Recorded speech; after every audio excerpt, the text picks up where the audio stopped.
আপনারা দেখছেন হলদিবাড়ি টাইমস। অতিবৃষ্টিতে জলের তলায় পাট ক্ষেত, এতে গাছের গোড়া থেকে শিকড় ছাড়তে শুরু করেছে। এতে বিপাকে পড়েছেন হলদিবাড়ি ব্লকের পাট চাষিরা। এমন পরিস্থিতিতে সোনালী তন্তু বাঁচাতে সময়ের অনেক আগেই কোমর জলে দাঁড়িয়ে পাট কাটছেন চাষিরা। মরশুমের শুরুতে বৈশাখ জ্যৈষ্ঠ মাসে খরার জন্য পাট চাষ ব্যাহত হয়।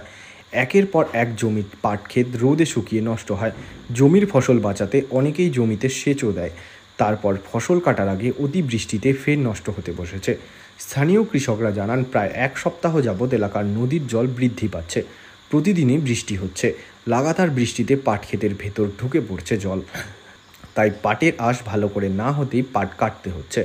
20 থেকে 25 দিন পর পাটের আঁশ পরিপক্ক হবে। তিস্তাপাড়ের কৃষক শুকুর মিয়া বলেন, এখনও পাট কাটার বয়স হয়নি, কিন্তু জল বাড়তে শুরু করায় পাট কাটা শুরু করেছি। পরে জল আরও বেশি হলে তখন কিছুই পাওয়া যাবে না।